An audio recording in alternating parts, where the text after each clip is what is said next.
Hello मित्रांनो, आज आपण केमिस्ट्रीचा चॅप्टर नंबर 2 सोल्युशन याचे न्यूमेरिकल बघणार आहे। यामध्ये मेन टॉपिक आहे वेपर प्रेशर लोअरिंग किंवा लोअरिंग ऑफ वेपर प्रेशर, यावरती बेस्ड क्वेश्चन आपण बघणार आहे। तर फर्स्ट क्वेश्चन आपण बघूया। हा वर्ड प्रॉब्लेम आहे।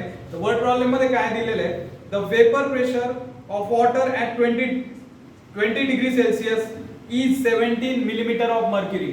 वॉटर हा प्युअर सॉल्व्हेंट असतो, तर आपण सॉल्व्हेंटला 1 नंबर देणार आहे आणि जो सोल्यूट असेल तो 2 नंबर देणार आहे। तर solvent is 1, it is water, तर त्याचा जो वेपर प्रेशर आहे प्युअर सॉल्व्हेंटचा तो 17 millimetre of mercury. Vapour pressure of pure solvent water is P10, 17 millimetre of mercury. Word problem मध्ये रीड करताना जे काही दिलेले आहे तुम्हाला लगेच कळायला पाहिजे की ही व्हॅल्यू कशाची आहे। What is the vapour pressure of solution which contain 2.8 gram of urea in 50 gram of water। तर 2.8 ग्रॅम ऑफ युरिया एवढी क्वांटिटी 50 ग्रॅम वॉटर मध्ये डिसॉल्व केलेली। तर सॉल्व्हेंट 1 नंबर, तर वॉटर आहे, तर वॉटरचं जे वेट असेल ते W1 50 ग्रॅम म्हटलेलं आहे आणि सोल्यूटचं जे वेट आहे ते W2 2.8 ग्रॅम। सोल्यूट याला आपण 2 नंबर दिलेला आहे आणि हा युरिया आहे। तर solvent is water and solute is urea. Urea is dissolve in water. जो ग्रेटर क्वांटिटी मध्ये असतो त्याला 1 नंबर द्यायचा। जर तुम्हाला नाही समजलं कोणती व्हॅल्यू कशामध्ये लिहायची, तर लक्षात ठेवा जी व्हॅल्यू ग्रेटर असते, जी क्वांटिटी ग्रेटर असते तो सॉल्व्हेंट आहे, त्याला 1 नंबर द्यायचा। W1 water taken is 50 gram and W2 urea is taken is 2.8 gram. आता दोघांचं मॉलिक्युलर मास फॉर्म्युला मध्ये M1 M2 येणार आहे। तर मॉलिक्युलर मास कसं फाइंड करायचं किंवा मोलर मास, वॉटरचं molar mass 18 gram per mole आणि युरियाचं 60 ग्रॅम पर मोल आहे। तर पहिले फाइंड करायचंय molar mass of water is equal to 2 multiply by atomic mass of hydrogen plus atomic mass of oxygen। तर हायड्रोजनचा atomic mass 1 आहे, तर 2 1 जा 2 होत आहे आणि ऑक्सिजनचं 16 आहे, 16 प्लस 2 18 ग्रॅम पर मोल।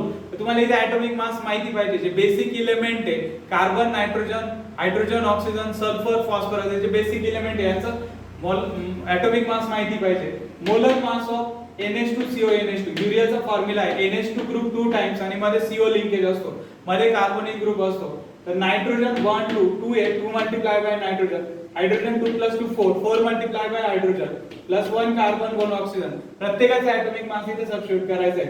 2 into नायट्रोजन मीन्स 2 into 14, नायट्रोजनचं मास 14 आहे, 14 2 जा 28, हायड्रोजनचं मास 1 आहे, 4 1 जा 4, कार्बनचं 12 मास आहे आणि ऑक्सिजनचं 16 आहे।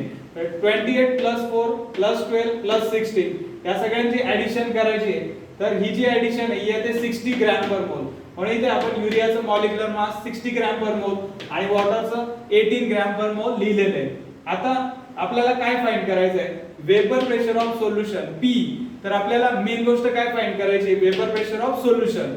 Vapour pressure of solvent is given. तर आपल्याला एक कंबाईन फॉर्म्युला वापरायचा आहे, ज्यामध्ये आपण राउल्ट्स लॉ वरून लोअरिंग ऑफ वेपर प्रेशरचा फॉर्म्युला तयार केला होता आणि प्रूव्ह केलं होतं की कोलिगेटिव्ह प्रॉपर्टी, तोच फॉर्म्युला आपण यूज करणार आहे।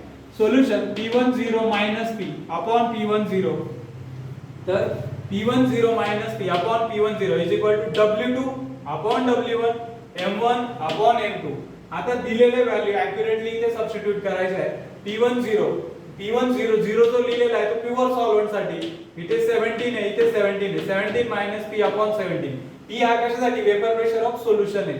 देन W2 2.8 ग्रॅम युरियाचं जे वेट आहे, W1 वॉटरचं weight 50 gram, M1 molecular mass of water 18 आणि M2 molecular mass of urea जो आपण फाइंड केला आहे 60।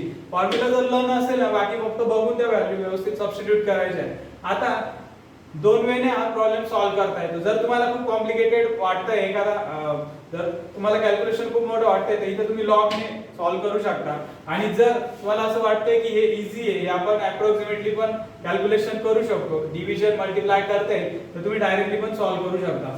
आता बघा 17 minus P upon 17, इथे P ची व्हॅल्यू नाहीये म्हणून ऍज इट इज ठेवायचं। 2.8 into 18 आणि 2.8 यांचं मल्टिप्लिकेशन 15.4, 50 मल्टिप्लाय बाय 60, 5 6 30 म्हणजे 3000 येत आहे। आता 50.4 अपॉन 3000 ही RHS मिळते। आता इथे क्रॉस मल्टिप्लाय करता येईल, काय करता येईल, क्रॉस मल्टिप्लाय। तर आपण क्रॉस मल्टिप्लाय करूया। क्रॉस मल्टिप्लाय म्हणजे काय, 3000 multiply by 17 minus P, 17 multiply by 50.4। तर दोन साइड तयार होतात LHS RHS। LHS ला bracket multiply by 3000 multiplied right साइडला काय होतं डिवाइड 17 आणि 50.4 यांना मल्टिप्लाय करून 856.8 आन्सर येत आहे आणि हा 3000 इथे डिवाइड करायचा आहे. आता 3 चा टेबल सर्वांना येतो तर 3 ने याला डिवाइड करायचं आहे आणि खाली 3 झिरो आहे म्हणजे 3 प्लस पॉइंट द्यायचा आहे. तर शेवटी आन्सर 0.2856 येत आहे. काय येत आहे 0.2856 असं येत आहे पॉइंट दिल्यानंतर. तर 3000 ने डिवाइड करून आन्सर 0.2856 येत आहे. 17 p is equal to 0.2856. आता 0.2856 प्लस राइट साइड लेफ्ट साइडला मल्टिप्लाय होतो p मायनस राइट साइडला प्लस होतो. 17 वरून 0.2856 मायनस करायचा आहे तर आन्सर येतो 16.7144. अप्रॉक्सिमेटली आपल्याला टू प्लेस घ्यायचे आहे म्हणजे 16.71 millimetre of mercury. This is the vapour pressure of solution. Therefore vapor pressure of solution is 16.71 millimeter of mercury. तर हे आपण ॲक्युरेटली फाइंड केलेले आहे. तर इथे अप्रॉक्सिमेटली पण चालतं म्हणजे याच्या जवळपास आन्सर आलं तरी चालेल. आता नेक्स्ट क्वेश्चन आहे क्वेश्चन नंबर 2. तर याचे स्टेटमेंट्स काय दिलेले आहेत ते आपण बघूया. A solution is prepared by dissolving 394 gram of non volatile solute. आता 394 ग्रॅम सोल्यूट घेतलेला आहे आणि 622 ग्रॅम ऑफ वॉटर घेतलेला आहे. तर आपलं बेसिक काय की जो ग्रेटर असतो तो सॉल्व्हंट आहे. सॉल्व्हंटला नेहमी 1 नंबर द्यायचा, सोल्यूटला 2 आहे. सोल्यूट हा नॉन व्होलॅटाइल आहे. तर वॉटरचं molecular mass M1 18 gram per मोल आहे आपण फाइंड केलेलं आहे. तर सोल्यूटचा M2 मॉलिक्युलर मास फाइंड करायचा आहे. W1 वॉटरचं जे वेट आहे 622 ग्रॅम दिलेलं आहे. Solute non volatile solute it is W2 which is equal to 394 gram. Then vapor pressure, the vapor pressure of solution is found to be 30.74 millimeter of mercury. Vapor pressure of solution P ने दाखवतात. P is equal to 30.74 millimeter of mercury. And if vapor pressure of water at 30 degrees Celsius is 31.8 millimeter of mercury. Vapor pressure of solvent pure water है, water चं vapor pressure P10 है 31.8 millimeter of mercury. तो again next same formula use करायचा है. Solution P10 minus P upon P10 is equal to W2 upon W1 into M1 upon M2. तर P10 जो vapour pressure of pure solvent आहे जो नेहमी greater असतो 31.8 दिलेला आहे म्हणजे 31.80 minus vapour pressure of solution 30.74 upon vapour pressure of solvent 31.8. तर यांची सबट्रॅक्शन 1.06 येते. 1.06 अपॉन 31.8 ॲज इट इज लिहायचं आहे. Then W2 upon W1 394 upon 622 and M1 upon M2 18 upon M2. M2 आपण फाइंड करतोय हा सर्कल केलेला पार्ट. आता ॲज इट इज ठेवायचं आहे. आता मी क्रॉस मल्टिप्लिकेशन करणार आहे. तर cross multiplication numerator to denominator cross multiply 1.06 into 622 into M2 ही झाली LHS. देन 394 into 18 into 31.8 ही झाली RHS.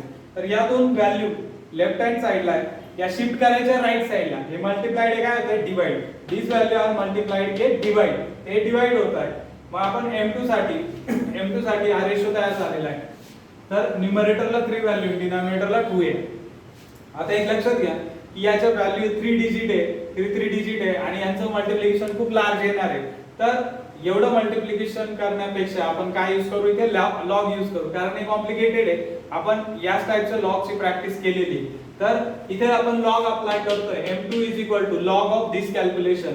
मग आता डिव्हिजन करताना लॉगची काय ते subtraction log of numerator minus log of denominator. तुम्हाला रूल आठवत असेल log a upon b is equal to log a minus log b.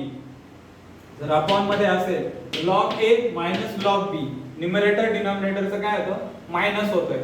आता न्यूमरेटरला मल्टिप्लिकेशन आहे. मल्टिप्लिकेशन असेल तर log ची ऍडिशन होते. तुम्हाला आठवत असेल rule log a multiply by b त्याला log अप्लाय केला तर log a plus log b म्हणजे log of 394 log of 18 plus log of 31.8. Multiplication असेल तर log ची ऍडिशन होते. इथे पण मल्टिप्लिकेशन आहे तर log ची addition log of 622 plus log of 1.06. आता प्रत्येक नंबरचा कॅरेक्टरिस्टिक शोधायचा आहे. तर कॅरेक्टरिस्टिक म्हणजे काय इथे total digit 1 2 3 n-1 formula use करायचा आहे. n-1 total number of digit -1 पॉइंटच्या अगोदरचे डिजिट काउंट करायचे आणि त्यातून 1 मायनस करायचा. 1 2 3 3 -1 2. तर इथे कॅरेक्टरिस्टिक आपण 2 लिहिलेला आहे. देन 18 आहे हे ओन्ली 2 डिजिट 2 -1 1. इथे पॉइंटच्या अगोदर 2 डिजिट आहे 2 -1 1. तर इथे n-1 फॉर्म्युला वापरायचा आहे. पॉइंटच्या अगोदर जेवढे डिजिट दिसत आहे तर त्यातून 1 मायनस करायचं आहे. देन इथे 3 डिजिट आहे, 3 मायनस 1 2, इथे 1 डिजिट दिसतोय, 1 मायनस 1 0. आता हे जे कॅरेक्टरिस्टिक लिहिलेले याच्या पुढे पॉइंट मध्ये लॉग लिहायचा आहे. 394 म्हणजे 39 चा 4 लॉग टेबल मध्ये बघायचा आहे, तो 5955. देन 18 च्या पुढे नंबर नाही, काय घेणार 0. 18 चा 0 बघायचा आहे, 2553. देन 31 चा 8 बघायचा आहे, 5024. देन 622 म्हणजे 62 चा 2 डिजिट घ्यायचे, त्याच्या पुढचा कॉलम बघायचा आहे. 62 चा 2 कॉलम पुढे 7958. देन 106 म्हणजे 10 चा 6 बघायचा आहे, तो 0.0253. आता हा जो न्यूमरेटर पार्ट आहे आपण त्याचा लॉग घेतला, लॉगचे ऍडिशन आहे, इथं मल्टिप्लिकेशन आहे म्हणून लॉगचे ऍडिशन होते, येथे 5.3532. आणि जो डिनॉमिनेटर आहे त्याचा लॉग घेतला आपण, त्याचे ऍडिशन 2.8191. आता डिव्हिजन मध्ये सबट्रॅक्शन होते, मध्ये मायनस साइन आहे, इथे मायनस करायचं आहे.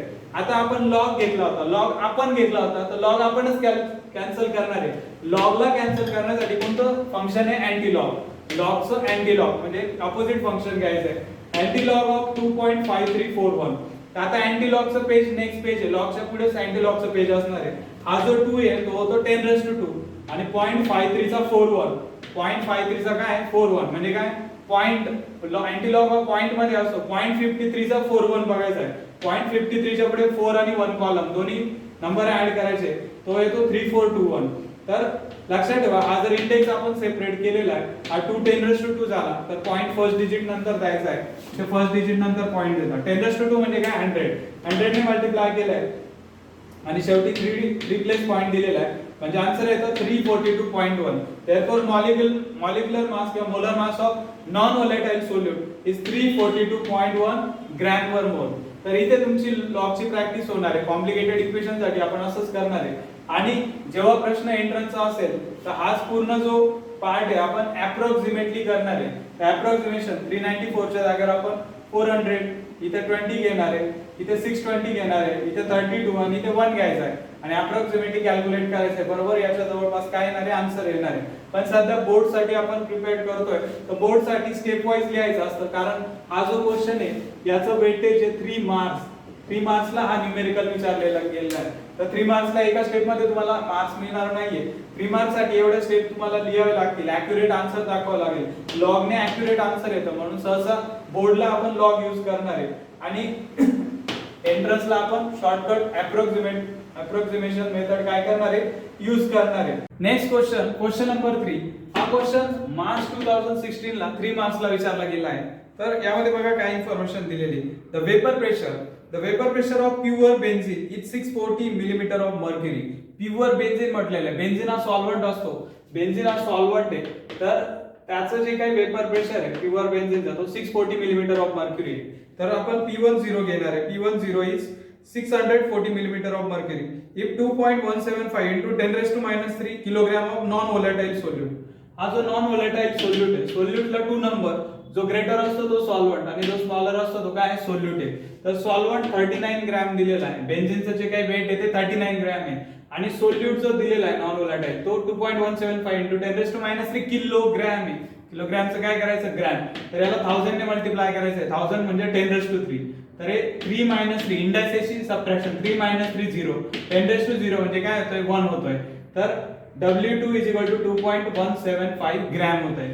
तर हे आपण असं काय करतोय, कारण इथे W2 W1 हे ग्रॅम मध्ये, कारण हा रेशो घेताना दोन्ही क्वांटिटीचे युनिट सेम पाहिजे.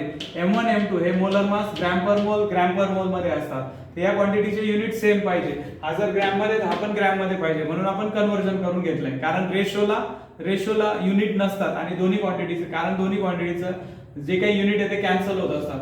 तर इथे W1 is 39 gram, W2 is 2.175 gram. Now it is this non-volatile solute is added to benzene which is 39 gram. Then the vapor pressure of solution becomes 600 millimeter of mercury. Vapor pressure of solution आपण P ने indicate करतोय. This P is equal to 600 millimeter of mercury. Then find the molar mass of this non-volatile solute. Molar mass find करायचा आहे M2. तर हा M2 आपण find करणार आहे. आता इथे एक गोष्ट बघतो की बेन्झीनचं जे मोलर मास आहे, मोलर मास ऑफ बेन्झीनचा formula C6H6, 6 into carbon 6 into hydrogen, कारण नंबर ऑफ एटम 6 आहे. 6 into atomic mass of carbon किती 12, 12 6 जा 72. then हायड्रोजनचा atomic mass 1 आहे, 6 1 जा 6. म्हणजे इथं 1 ॲटमचं मास इथे दिलेलं आहे, तर ते जेवढ्या ॲटमचं इथं मास पाहिजे, जसं 6 ॲटम, कार्बनचं 1 ॲटमचं 12 आहे, तर 6 ॲटमचं किती होतं, 12 6 जा 72. तसंच हायड्रोजनचं 6 1 जा 6 होत आहे, 72 प्लस 6 किती होत आहे, 78 molar mass M1 is equal to 78 gram per mole. तर आता इथे आपण M2 फाइंड करतोय. आता इथे फॉर्म्युला लिहिलेला आहे, फॉर्म्युला तोच आहे जो आपण डेरिव्हेशन मध्ये डिराइव्ह केलेला आहे. P10 minus P upon P10 is equal to W2 upon W1 into M1 upon M2. इथे व्हॅल्यू सबस्टिट्यूट करायचं आहे. Vapour pressure of pure solvent 640 minus vapour pressure of solution 600 upon 640. W2 काय आहे, non व्होलेटाइल सॉलिडचं weight आहे 2.175 divided by weight of solvent 39. M1 molar mass of benzene 78. M2 molar mass of non volatile solute. M2 आपण find करतोय. आता इथे subtraction 40 येते, 40 upon 640, 0 0 cancel, 4 1 जा 4 आणि 16 4 जा 64, तर 1 अपॉन 16 येतोय हा रेशो. नाउ क्रॉस मल्टिप्लाइंग, या स्टेजला आपण काय करतोय, क्रॉस मल्टिप्लाय करतोय. तर क्रॉस मल्टिप्लाय करताना न्यूमरेटर टू डिनॉमिनेटर असं करायचंय. 1 into 39 into M2 किंवा M2 into 39 आणि 16 into this part. तर आपण क्रॉस मल्टिप्लाय केलेले आहे, त्यानंतर 39 मल्टिप्लाइड आहे काय, तो डिवाइड. आता इथपर्यंत जो पार्ट आहे M2 is equal to 2.175 into 78 into 16 divided by 39, याला लॉग अप्लाय करायचा आहे. तुम्ही सिंपल आहे यांचं डायरेक्ट मल्टिप्लिकेशन पण करू शकता आणि डायरेक्टली 39 ने डिवाइड करू शकता, तुम्हाला जे इझी वाटतंय. या स्टेजला तुम्ही डायरेक्ट कॅल्क्युलेशन करा किंवा लॉग यूज करा. तर आपण लॉग यूज करू. तर न्यूमरेटर आणि denominator log a upon b म्हणजे काय, log a minus log b. Division असेल तर लॉगचं सबट्रॅक्शन होतं, म्हणजे log of numerator minus log of denominator. आणि न्यूमरेटर मध्ये हे 3 नंबर आहे, त्यांच्यामध्ये मल्टिप्लिकेशन साइन आहे. मल्टिप्लिकेशन असेल तर लॉगची ऍडिशन होते. Log of 2.175 plus log of 78 plus log of 16 minus log of 39 हा डिनॉमिनेटर आहे. आता इथे पॉइंटच्या अगोदर सिंगल डिजिट आहे, सिंगल डिजिट असेल तर 1 - 1 0. इथे पॉइंटच्या इथे 2 डिजिट आहे, 2 - 1 1. इथे पण 2 डिजिट आहे, 2 - 1 1. पहिले आपण कॅरेक्टरिस्टिक किंवा मॅन्टिसा लिहितोय, म्हणजे आपण हा कॅरेक्टरिस्टिक मॅन्टिसा लिहायचा आणि याच्या पुढे तो लॉग बघायचा आहे. आणि लॉग टेबल मधून जो लॉगॅरिथमचं पेज आहे तिथून आपण लॉग लिहिणार आहे. तर 21 चा 75 2.175 पॉइंट काढला तर 21 चा 7 आणि 5 कॉलम बघायचा आहे, तो येतो 3375. देन लॉग 78 चा 0 बघायचा आहे, 78 च्या पुढे नंबर नाही म्हणून 78 चा 0. 8921 16.00 घेऊ आपण, त्याच्या पुढे 0 घ्यायचा 2041. देन 39 च्या पुढे 0 घ्यायचा 39.0, तर 39 चा 0 5911 येतोय. तर या 1 2 3 लॉगची जी ऍडिशन आहे ती येते 3.4337 आणि minus 1.5911. Now subtraction is 1.8426, subtraction एवढी येते. तर लॉग आपण अप्लाय केला होता पण कॅन्सल नाही केलाय. लॉग फंक्शन कॅन्सल करण्यासाठी अपोजिट फंक्शन आहे अँटी लॉग. तर अँटी लॉग घ्यायचा आहे, तर 1 बिकम्स 10⁻⁴. हा जो 1 आहे 10 चा इंडेक्स होतोय आणि 0.8426 म्हणजे अँटी लॉग कसा बघणार, तर 0.84 आणि त्याच्या पुढे 1 to 9 कॉलम असतात, तर इथे कॉलम नंबर 2 आणि या साइडला कॉलम नंबर काय बघायचा आहे 6. तर 0.84 चा 2 आणि तर इथे 0.84 चा 26 बघायचा आहे. 0.84 च्या पुढे 2 आणि 6 कॉलम बघायचा आहे, ते नंबर ऍड करायचे. ते नंबर ऍड केल्यानंतर आपल्याला अँटीलॉग मिळतोय 6960. अँटीलॉगचं दुसरं पेज आहे, लॉगच्या पुढेच अँटीलॉग असतो 6960. आता इथे पॉइंट फर्स्ट डिजिट नंतर द्यायचा आहे, तर 6.96 मल्टिप्लाय बाय 10, 10 ने मल्टिप्लाय करून आन्सर येतं 69.6. Therefore M2 is equal to 69.6 gram per mole. तर हे फायनल आन्सर आपण करेक्ट फाइंड केलेलं आहे. तर तुम्ही लॉग ने करा किंवा डायरेक्ट आन्सर करा, काही वे यूज करा, फक्त आन्सर ऍक्युरेट आले पाहिजे. ऍक्युरेट म्हणजे काय, याच्या जवळपास आन्सर आले पाहिजे. खूप पण एकदम मेहनत आहे की तुमचं एकदम 60 आन्सर येतं आणि इथे 69 दिलेलं आहे, असं आन्सर चालणार नाहीये. तर बोर्डला स्टेप वाईज आन्सर लिहावं लागतं, कारण या क्वेश्चनचं वेटेज किती आहे 3 मार्क्स. तर आज आपण वेपर प्रेशरचे जवळपास 3 प्रॉब्लेम घेतले. तर 2 टेक्स्टबुक मधले आणि एक बोर्डला आलेला क्वेश्चन आहे. असा प्रत्येक टॉपिक वरती आपण याच्या पुढे पण काय घेणार आहे, न्यूमेरिकल घेणार आहे. तर तुम्हाला न्यूमेरिकलची प्रॅक्टिस करायची आहे, कारण या चॅप्टर म्हणजे सोल्युशन या चॅप्टर साठी जे काही पार्ट्स केलेले, ज्या 4 कोलिगेटिव्ह प्रॉपर्टीज आहे याच्यावरती नेहमी क्वेश्चन विचारले, हे न्यूमेरिकल्स विचारले जातात. तर या न्यूमेरिकलची चांगली प्रॅक्टिस करा. आजचा टॉपिक तुम्हाला नक्कीच समजला असेल.